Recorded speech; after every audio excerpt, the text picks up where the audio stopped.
আসসালামু আলাইকুম। আপনারা সবাই কেমন আছেন? আলহামদুলিল্লাহ আমি ভালো আছি। আজ আমি আপনাদের বানিয়ে দেখাবো ঘরোয়াভাবে অল্প উপকরণে কিভাবে মুরগির চাপ তৈরি করা। তো তার জন্য আমি মুরগিগুলো সাইজ মতো কেটে এখন আবার চাকু দিয়ে কেচে কেচে নিচ্ছি, যাতে এটা ভাজা সুন্দর হয় এই জন্য, এবং মশলাপাতিটা সুন্দর করে ঢোকে। আমি প্রথমে মুরগিগুলো কেটে নিচ্ছি এই জন্য, যে যাতে মশলাটা মাখানোর সময় সুন্দর করে এটার ভিতরে মানে মশলাটা ভিজে, লবণটাও সুন্দর করে মাখানো হয় এই জন্য। তো আমার পুরো গোশগুলো আমার কাটা হয়ে গেছে, কেচে কেচে নেওয়া হয়ে গেছে। এখন আমি পরিমাণ মতো লবণ দিয়ে দিচ্ছি। দেব আদা রসুন পেস্ট আমার যতটা লাগবে, মানে আমার গোশের পরিমাণ বেশি আছে তার জন্য পরিমাণ মতো দিয়ে দিব। আমি দিয়ে দেব টমেটো সস পরিমাণ মতো। এখন আমি এটাকে সুন্দর করে মাখিয়ে নেব, যাতে নাকি প্রত্যেকটা মানে গোশে সুন্দর করে লবণ এবং মশলাগুলো ঢুকে যায় এবং খেতেও যেন খুব ভালো লাগে। মশলা না ঢুকলে কিন্তু চাপ ভালো লাগবে না খেতে। আমি এইভাবে মাখিয়ে এটাকে রেস্টে রাখবো প্রায় 2 ঘন্টা ফ্রিজে। আপনারা সঙ্গে সঙ্গেও ভেজে নিতে পারেন, তবে রেস্টে রাখলে এটা মানে খুব ভালো হয়। আমি আরও কিছু আদা রসুন পেস্ট করা দিয়ে দিচ্ছি। শুধু আদা রসুনই দিইনি, জিরা বাটাও দিব। আমি এই যে জিরা বাটার পরিমাণ মতো একটু জিরার বাটা দিতেছি। আদা রসুন বাটার চেয়ে কিন্তু অনেকটা কম দিচ্ছি আমি জিরা বাটা, কারণ জিরা বাটা বেশি দিলে পরে কিন্তু চাপে গন্ধ আসবে, ভালো লাগবে না খেতে। সুন্দর করে মাখিয়ে নিয়েছি, এখন আমি রেস্টে রেখে দেব। এখন আমি মুরগিগুলো ভেজে নেব, তার জন্য যে বেসন মাখিয়ে নিচ্ছি।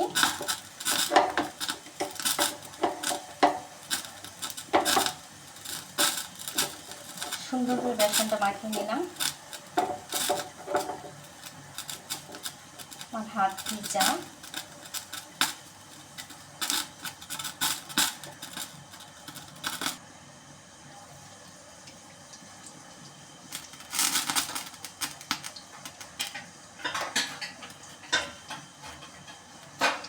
আমি এত তেলও দেব না, অল্প পরিমাণ তেল দেব।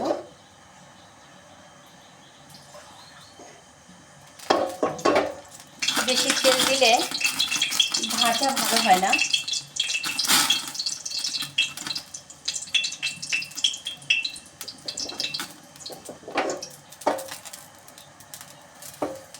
আমি দিয়ে দিচ্ছি।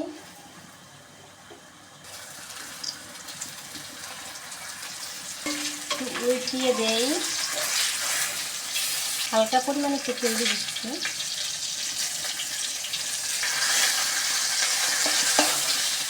মুরগি ভাজা কিন্তু হয়ে গেছে, এখন আমি উঠিয়ে নেব।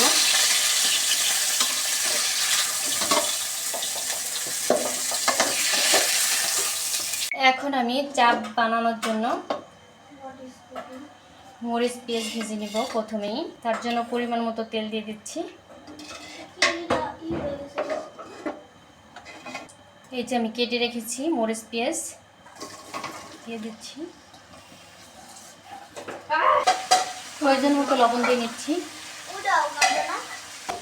এখন আমি মুরগি ভাজছিলাম যে মশলা দিয়ে, তার অবশিষ্ট যে মশলাটা রয়েছে সেটা দিয়ে দেবো।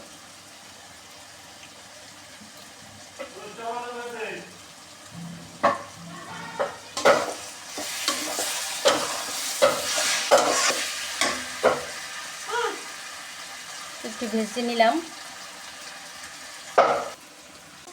এখানে আমি মুরগির গোশগুলো টুকরো টুকরো করে কেটে নিয়েছি। এখন আমি দিয়ে দিব পেঁয়াজের ভিতরে।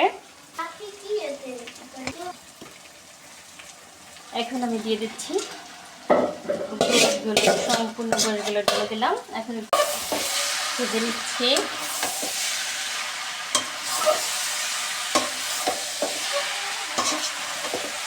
এভাবে আমি 5 মিনিট ভেজে নেব। এখন আমি এই যে দেখাচ্ছেন বড় চামচ নিচ্ছি, এই বড় চামচের 2 চামচ চিলি সস দিয়ে দিচ্ছি।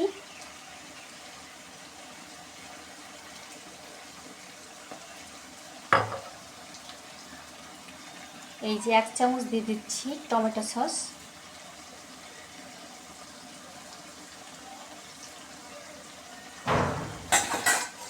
এটাকে নেড়ে মিশিয়ে দিব।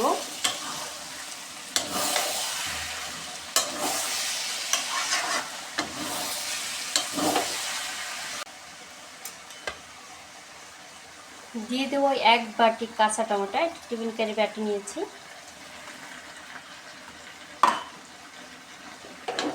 টমেটোটা অনেক নরম, তাই একটু পরে দিয়েছি আমি।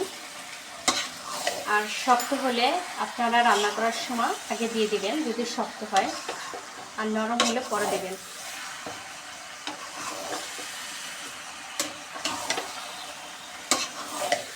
5 থেকে 7 মিনিট রান্না করে নেব। ফিরে এলাম 5 মিনিট পর। দেখেন আমার চাপ রান্না করা শেষ। রুটি দিয়ে খাওয়ার উপযোগী হয়ে গেছে, মানে বিশেষ করে নান রুটি দিয়ে।